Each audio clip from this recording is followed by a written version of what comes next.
Dan sebelum Bapak memulai, saya ingin menanyakan hadir tidak hadir Ketua? Lengkap? Oke, lengkap semua. Oke, nah tadi sudah lengkap semua, sudah hadir semua. Alangkah lebih bagusnya sebelum kita memulai pembelajaran hari ini, maka terlebih dahulu kita berdoa. Oke, silakan. Untuk memulai materi kita hari ini, marilah kita berdoa. Berdoa dimulai.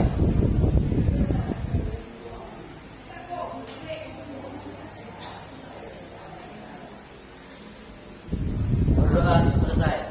Oke, alhamdulillah kita tadi sudah berdoa.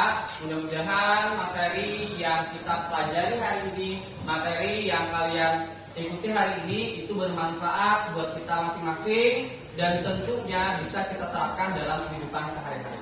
Amin. Nah, oke, sebelum itu lihat dulu di layar topik kita hari ini ya tentang berdamai dengan diri sendiri. Nah, itu kemudian damai itu dimulai dari diri. Artinya damai dimulai dari diri sendiri.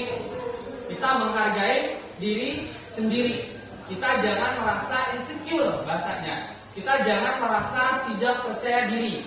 Kita jangan merasa kita itu lebih jelek dari orang lain. Kita jangan merasa kalau kita itu tidak memiliki keahlian dibandingkan orang lain. Ya, kalau kita memiliki rasa-rasa yang seperti itu, maka kita tidak berdamai dengan diri kita sendiri. Kita sudah lihat topiknya. Sekarang bisa lihat kembali capaian pembelajaran kita hari ini. Nah, pertama, memahami konsep tentang ragam identitas diri.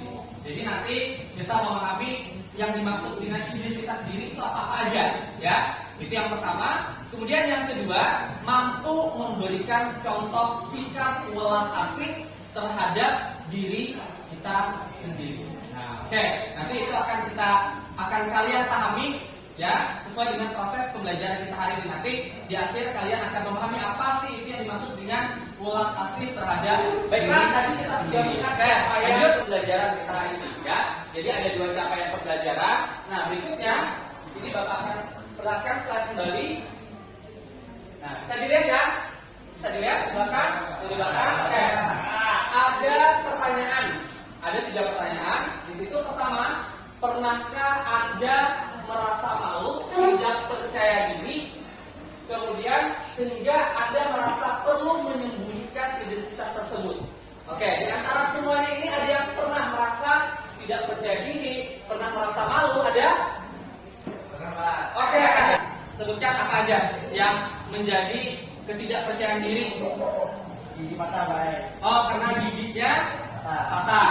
Oke, nah, mengapa muncul perasaan tersebut? Mengapa muncul perasaan malu, tidak percaya diri dari gigi yang patah tadi? Kenapa kira-kira? Karena saya malu berbicara dengan teman. Oke, karena merasa malu saat berbicara dengan teman. Oke, terima kasih. Tepuk tangan.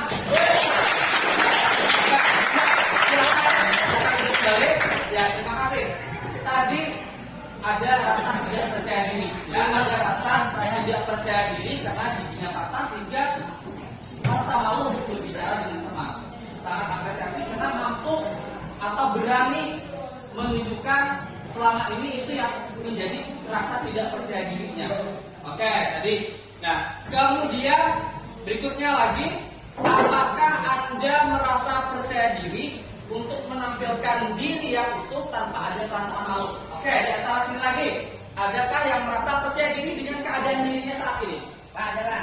Oke, sebutkan apa yang menjadi rasa kepercayaan diri Anda. Oke. Karena saya memiliki fisik yang sempurna dibandingkan teman-teman yang memiliki kekurangan fisik. Seperti disabilitas di sana. Oke, sip, tepuk tangan semua. Satu contoh kenapa merasa percaya diri terhadap diri sendiri yang patut kita banggakan karena kita memiliki kelebihan dibandingkan dengan teman-teman yang memiliki kekurangan. Contohnya cacat fisik dan disabilitas. Itu yang perlu kita syukuri pertama kali. Ya, artinya kita memiliki fisik yang lengkap itu menjadi salah satu rasa kepercayaan diri kita. Bagaimana kalau misalkan itu ditimpakan ke kita, mungkin kita tidak akan mampu menerima. Ya, banyak orang-orang yang bunuh diri dan sebagainya gara-gara dia memiliki perbedaan yang sangat jauh dibandingkan dengan fisiknya sempurna. Ya, dari 3 pertanyaan ada teman-teman kalian sudah mampu menyampaikan apa yang membuat dia merasa tidak percaya diri. Kemudian ada juga yang menyampaikan yang karena fisiknya sempurna itu yang membuat menjadi rasa percaya diri dibandingkan dengan yang lain. Oke, kita lanjut pada slide berikutnya. Oke, nah ini kita akan memulai aktivitas. Bisa dibaca di situ. Ayo kita mulai dengan bermain identitasku. Nah, di sini fasilitator akan menyebutkan satu identitas dan Anda boleh bergerak maju jika Anda termasuk pada identitas yang disebutkan oleh fasilitator tadi. Paham ya? Artinya ketika fasilitator menyebutkan satu identitas, maka silakan maju, berdiri dan maju, ya. Kemudian ketika fasilitator menyebutkan identitas berikutnya, silakan berkumpul yang sesuai dengan identitas yang sama. Kita coba memulai permainannya ya. Ya, sudah paham kira-kira tadi yang sudah Bapak sampaikan terkait dengan bermain identitasku. Oke, di sini Bapak mulai pertanyaan pertama. Saya lihat yang beragama Islam semuanya atau ada yang tidak beragama Islam, yang bukan beragama Islam maksudnya. Kalau beragama Islam semua maka kumpul ke sini. Oke, silakan kumpul ke sini. Oke, nanti ya ada kabel, ada sini. Ya, silakan kumpul ke sini. Oke, ya silakan berkumpul di situ semua. Oke, pertanyaan kedua nanti. Perhatikan, beragama Islam. Oke, semuanya beragama Islam. Oke, berikutnya pertanyaan kedua. Yang kedua, perhatikan. Yang berasal dari Kecamatan Tua, silakan pindah ke sebelah sini. Oke, silakan pindah sebelah sini. Ya, sip. Terlihat sudah separuh orang. Iya. Oke, sip. Kemudian pertanyaan ketiga. Pertanyaan ketiga yang berasal dari lulusan MTS di sebelah sini. Ya, kalau yang sebelah sini yang SMP berarti tidak sebelah sana. Di sini yang khusus MTS. Ya, yang SMP sebelah sana.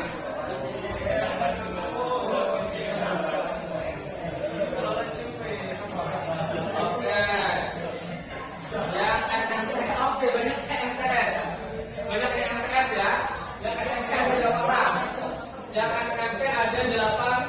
Ada 8. Itu ya. Pertanyaan berikutnya. Tadi yang berasal dari MTS sebelah sini.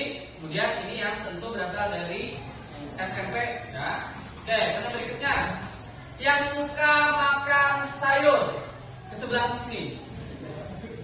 Yang tidak suka makan sayur sebelah sini, tidak sebelah sini. Yang suka makan sayur.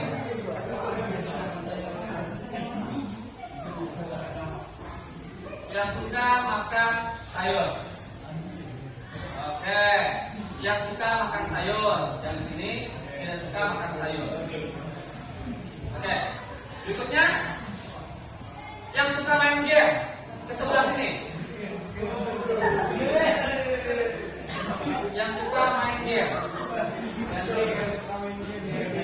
Berarti yang tidak suka ada 5 orang. Berarti hampir semua kelas ini suka main game. Oke. Berikutnya yang suka makan bakso sebelah sini. Yang suka makan bakso. Suka makan bakso, ada yang suka? Tidak suka. Oh, suka makan bakso. Ya. Berarti ini semua suka makan bakso. Ini berarti ayam. Ya. Oke, berikutnya yang golongan darahnya A. Yang golongan darahnya A ke sebelah sini.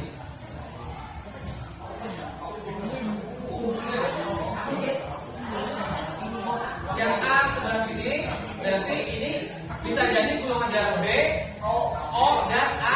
AB. Oke, ini yang golongan darah A sama. Bapak golongan darah A juga. Jadi harusnya Bapak tidak sini. Ya, berikutnya.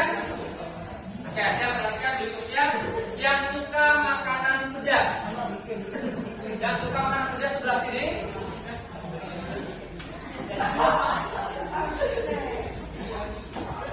Oke, ini yang tidak suka makanan pedas.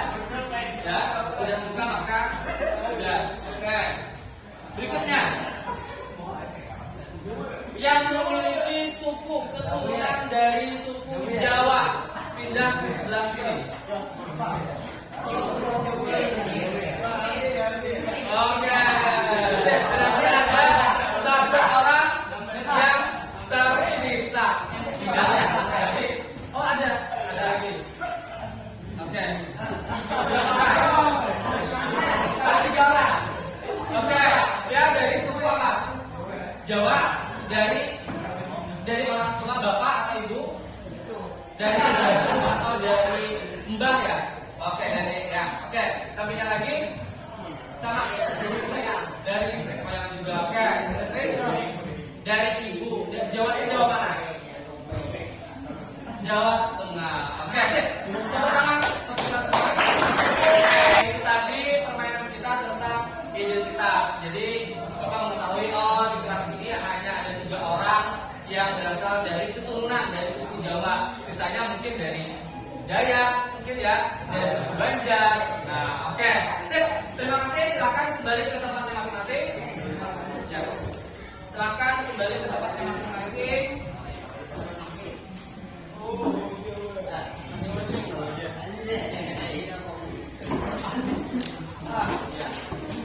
Oke, sip. Terima kasih tadi. Oke, selanjutnya kembali. Nah, sini kira-kira refleksi diri kita habis melaksanakan kegiatan permainan tentang identitas. Dari permainan tadi, coba diskusikan dan renungkan beberapa pertanyaan berikut ini. Pertama, pertanyaannya, apakah Anda selalu berada pada satu sisi identitas yang sama pada semua putaran atau berubah-ubah? Berubah ya? Ada yang sebelah sini, ada yang sebelah sini, dari sini pindah lagi dan seterusnya. Berubah-ubah. Oke. Kemudian yang kedua, apakah Anda tadi bertemu dengan seseorang yang satu identitas pada putaran pertama, tetapi berbeda identitas pada putaran berikutnya? Apakah bertemu? Ada. Ya. Pertama tadi beragama Islam semua sama. Oke. Kemudian pertanyaan berikutnya ada yang sama, kemudian ada juga yang berbeda sehingga dia harus pindah. Nah, oke. Kemudian yang ketiga, dari semua identitas tadi, mana yang menurut Anda itu penting dan berharga buat Anda? Coba urutkan dari 1 sampai 5. Kira-kira tadi yang paling penting atau yang paling berharga deh. Sebutkan salah satu saja. Di antara beberapa pertanyaan tadi ada agama, ada golongan darah, ada dari suku, ada dari makanan, yang suka makan sayur, tadi yang lebih suka makan bakso, dan seterusnya. Di antara itu, yang mana yang paling menjadi penting? Ya. Tadi salah satu teman kalian menyebutkan agama itu adalah sesuatu yang sangat penting ya menjadi identitas. Oke. Jadi ini tadi kira-kira kenapa kok bisa berubah? Kenapa? Karena setiap kita itu memiliki kekurangan dan kelebihan masing-masing. Ada yang suka makan sayur, ada yang tidak suka makan sayur, ada yang lebih suka bakso, ada yang tidak suka bakso, ada yang lebih suka makanan pedas, ada yang tidak suka dengan makanan pedas. Ini setiap orang itu berbeda-beda. Makanya dari permainan tadi kita tidak ada yang dari awal sampai dengan pertanyaan terakhir tidak ada yang hanya satu tempat saja. Kan tidak ada. Semuanya bergerak berpindah-pindah. Nah, itu menandakan bahwa kita beragam. Kita memiliki sesuatu yang tidak sama dengan orang lain. Sama tentang makanan tapi berbeda tempat tinggal. Sama tempat tinggal tapi berbeda dengan makanan kesukaan. Sama makanan kesukaan tapi berbeda dengan golongan darah dan seperti itu seterusnya. Nah, sehingga kita beragam, kita unik. Oke, kita lanjut di sini. Nah, terkait dengan ini, setiap orang itu ternyata punya banyak identitas. Contohnya agama itu salah satu identitas. Golongan darah itu termasuk identitas. Alamat tempat tinggal itu salah satu identitas. Kemudian asal sekolah sebelumnya itu pun juga bagian dari identitas kita. Nah, sehingga setiap orang itu memiliki banyak sekali identitas. Oke, kita tonton video ini, kita lihat video ini secara bersama-sama ya terkait dengan identitas. Oke, kita coba.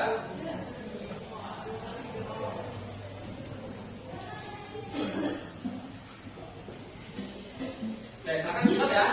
Bukan dia, namun yang beda dengan dia atau mereka, bah yang beda dengan orang lain. Oke, Sebenarnya identitas. Kamu baru datang ke kampus, bertemu orang-orang dengan identitas berbeda. Karena kamu penasaran, membandingkan satu sama lain, lalu mengelompokkan tiap orang. Bagaimana kamu akan melakukannya? Kamu lihat geng kecil yang suka barengan kemana-mana. Rupanya mereka teman sejak SMA. Kamu menjadi mengelompokkan teman-teman baru ini berdasarkan asal sekolah. Tapi ada juga yang gak punya teman sekolah. Mereka kumpul dengan teman sekampus. Kamu lalu perlakukan teman berdasarkan kelompok asal mereka atau suku. Lalu ada siswa baru yang merupakan siswa pilihan fakultas. Kamu mulai berkelompok dengan teman fakultas dan punya identitas bersama sebagai mahasiswa di fakultas tersebut. Kita lahir dengan identitas seperti suku, agama, warna kulit, dan bersama lewat pilihan sendiri atau diberikan orang lain hingga kita punya banyak identitas. Soal mana yang paling penting, beda-beda tiap orang. Ada saja yang selalu bangga dengan identitasnya hingga merasa berhak merendahkan yang lain.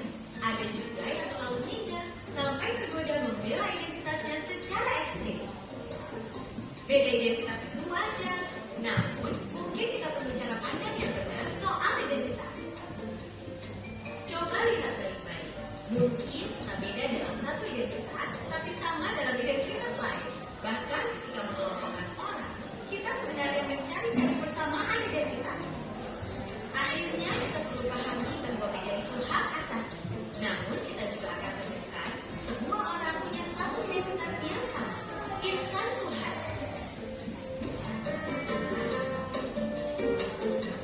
Oke, ini tadi terkait dengan kita punya banyak identitas. Seperti yang dimaksudkan tadi, unik ya, maksudnya lucu. Kadang-kadang kita pertama kali bertemu dari hobi, karena kesamaan hobi sehingga menjadi akrab.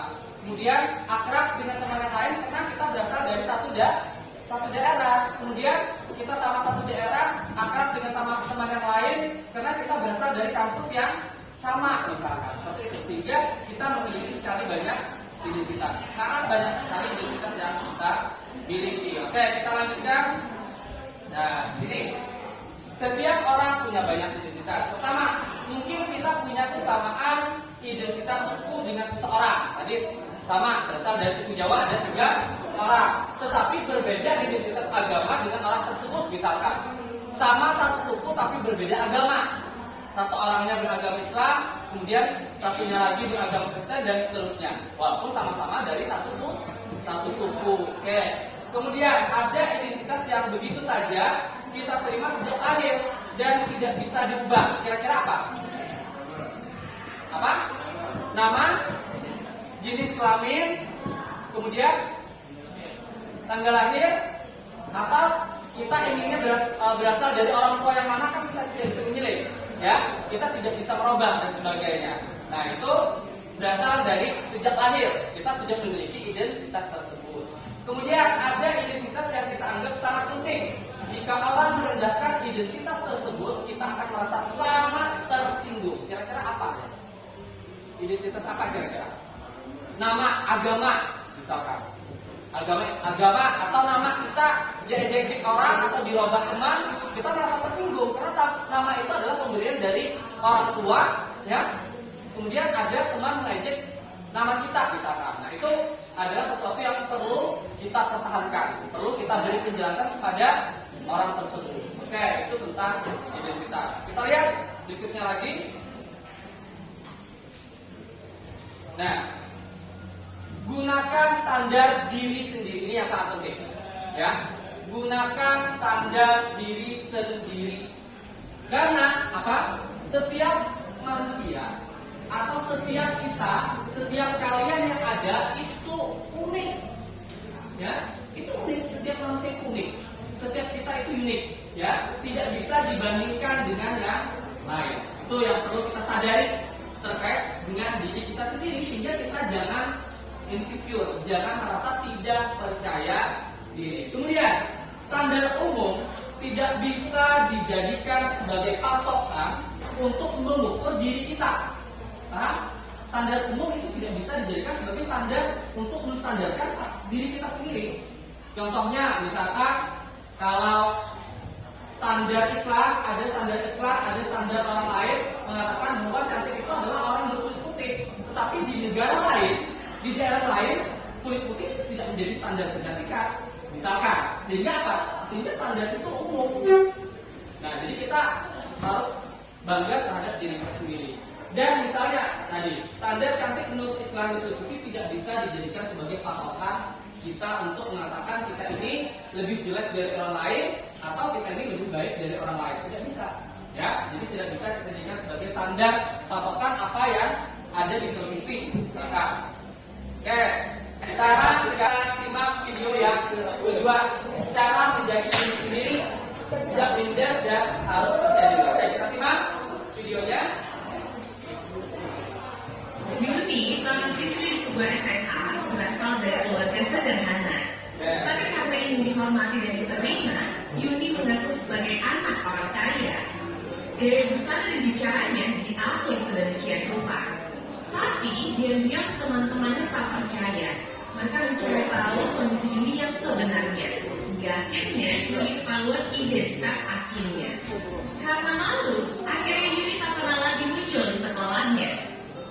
Kisah Yuni ini kisah nyata. Kita bisa temui di lingkungan remaja.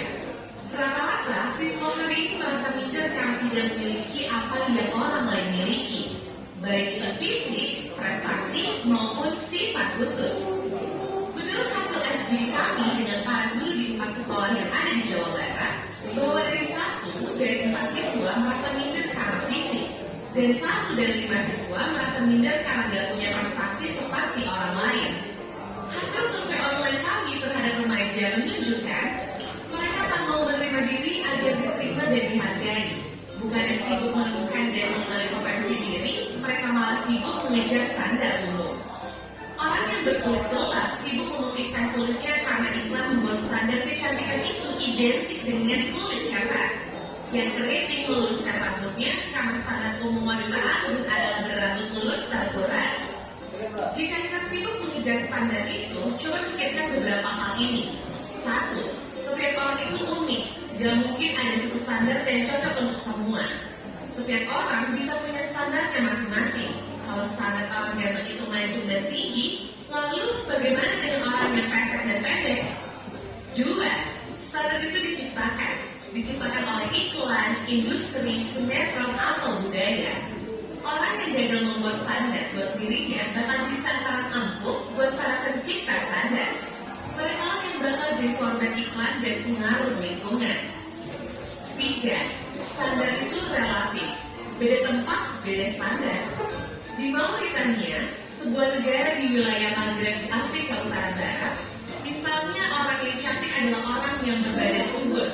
Di Jepang yang dianggap cantik itu yang giginya bisul. Beda waktu bisa beda standarnya. Coba perhatikan fashion dari masa ke masa. Apakah standar tren itu sama? Misalkan saja tahun 80-an, pria yang dianggap ganteng itu berkumis tebal. Apakah saat ini masih berlaku? Tapi, kalau yang sifatnya nilai moral itu universal. Sikap jujur di mana-mana dari dulu sampai nanti tetap dianggap baik dan keren. Jadi, daripada mengejar standar cantik fisik, mending membangun inner beauty. Gak usah habisin waktu apalagi sampai menipu diri untuk terlihat sesuai standar fisik yang umum. Gak usah minder kelihatan di bawah orang lain atau sombong karena kelihatan lebih tinggi. Karena setiap orang unik dan gak bisa dibandingin.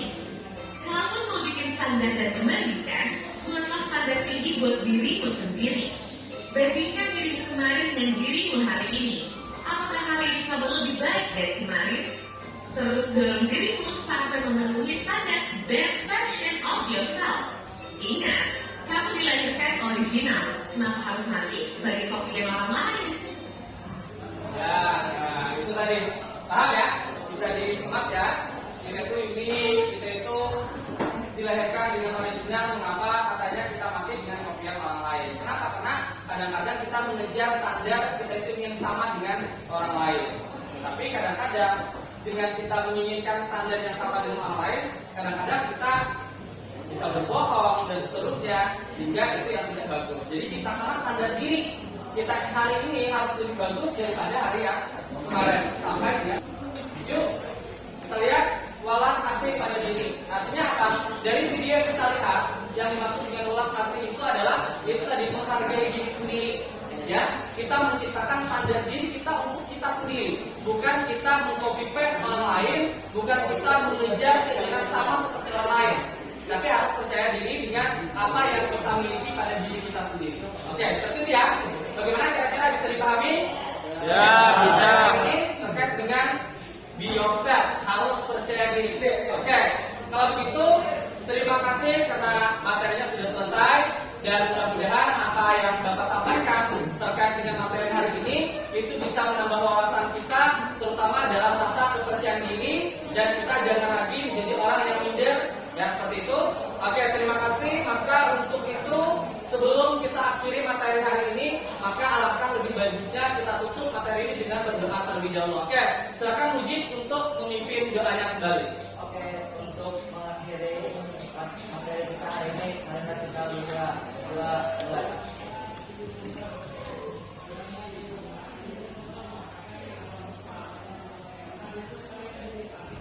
Berdoa selesai. Oke, alhamdulillah. Amin. Terima kasih atas segala perhatiannya, dan Bapak tutup materi ini dengan ucapan bila taufiq wal hidayah. Wassalamualaikum warahmatullahi wabarakatuh. Waalaikumsalam warahmatullahi wabarakatuh.